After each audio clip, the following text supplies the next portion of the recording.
Hey, what is going on, you guys? Sam from CameraLegend.com, and are you getting tired of this? Fuck it. We are back today. And let me tell you guys what today's episode is all about. Okay, so about 5 years ago, I did a video on this camera right here. I called it the Sony Mystery Camera.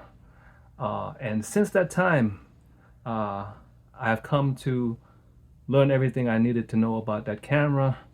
Um, and I don't think there's a lot of interest in this camera, but because a few of you guys have asked me about it, I'm making this video. Also, a few of you guys have actually reached out to help me, and so I'm very thankful for that. So even like I said, even though I don't think this is going to get a lot of views or anything like that, but life is not all about likes and views. Okay, this is for my fellow camera geeks. So in case you ever come across one of these cameras, or you want to get one of these cameras, you will know everything about it. Everything that I've found out, you will know about it in this episode. All right, so let's start off with the camera. Let me just tell you guys once again what this camera is. This camera is a Sony DKC C200x passport camera. Okay, it was initially just sold to the US Postal Service or post offices, I don't even know, maybe around the world, specifically for passport photos. Okay, now on my original video, uh, I couldn't figure out how to get photos off it, but a couple of you guys actually reached out to help me, and so I want to thank you for that once again. And I'm going to let you guys know what you need. But first of all, let's just go over some of the basics. It's a 4 megapixel uh, camera, or digicam as you guys might like to say, for point and shoot from Sony. It takes 4 AA batteries. Um, it doesn't have any provision for flash cards or anything like that, but it has built-in memory. And what I found out was that it has a paltry 32 megabytes of built-in memory, which I thought was wow. But anyway, it has 3 settings. At the highest, which is the 4 megapixel setting, you get about 20 photos.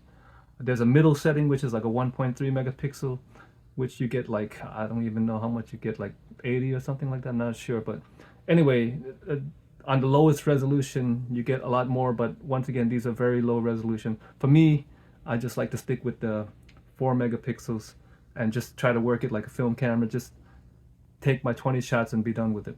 All right, so let me just show you some photos. This camera is capable of taking good photos, but there are things that I learned about it that I want to share with you guys.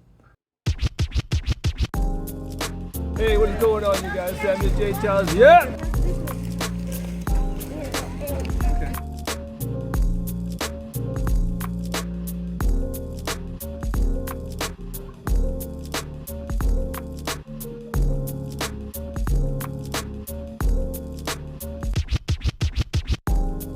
Already has a vertical orientation. See? So you just take the picture. That's it.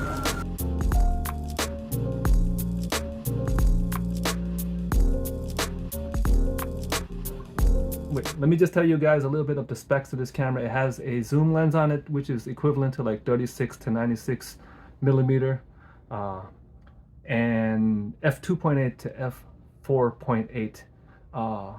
In practice, though, I found that this camera takes somewhat shaky results in all but the brightest conditions. Even when I tried it outdoors, it was like a little bit of a cloudy day. Seems like there's a lot of image shake in these images, so I don't really know what the ISO range of it is.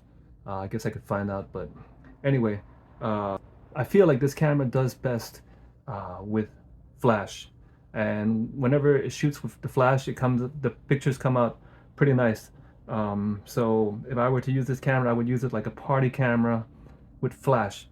The negative part is that the flash seems to take a few seconds to recycle, so it's not like one of these cameras where you're going to go to a party and bust off of a lot of shots. You're going to take one shot, you're going to wait like 4 or 5 seconds or something like that before the flash is recycled, then you can take another shot. So in that way, it becomes a bit of a party pooper.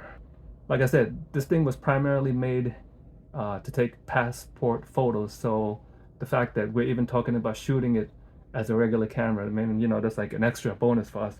Oh, another thing I want to show you guys, when you turn it on, you're gonna get this screen, and it seems like it's searching for a Bluetooth printer. You can get rid of the screen real quick by just pressing the shutter button, and it'll go away. So you don't actually have to wait that long for that screen. You don't have to wait for that screen to come off. You could just give it a couple of seconds and press that button. Okay, so the main thing you need to do to transfer images from this camera is to get yourself a USB-B cable, B as in boy, because this camera has no provision for add-on memory. So anyway, this was a quick video. Just wanted to help you guys out. Don't forget, the main thing you want to know is that you need a USB-B cable, okay? USB-B. And the next thing, the mistake that I made was I plugged it into my computer because I had one of those cables. I plugged it into my computer, which is a MacBook, and it didn't recognize it, so I just piece of junk, and I just didn't look at it again. But since a couple of you guys contacted me, one on Instagram and one on my blog, and thank you once again, I decided to try again, and I found out what the problem was in this camera, you have a storage setting. You can set it up. It comes, by default, it comes in original storage. Okay, well, when I put it on my computer, it didn't recognize it. You have to change the USB setting to storage for it to recognize on, at least on a MacBook. I haven't tried it on a Windows. All right, so basically that was the main reason. Now, the USB-B cable is not a common cable, so you may or may not have it in your house, but you could definitely buy one. All right, I'll put a link if you need to get one, but you can just find one online. All right, so anyway, I hope this was helpful to you guys. If you did find it helpful, don't forget to drop me a like, comment on this video if you had an interest in this camera, or if you were one of those that helped me out, comment on it. I would love to hear from you. And once again, thank you so much for watching. You know, this is a place where the cameras are legends, but it is also the place for strange, beautiful, and interesting cameras. So thank you guys so much for watching, and until the next video, let me take a beautiful 4 megapixel Sony DKC C200x passport photo of you guys. All right, hold still, please. 1, 2, 3.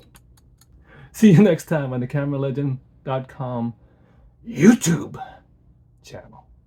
Yo, it's Camera Legend.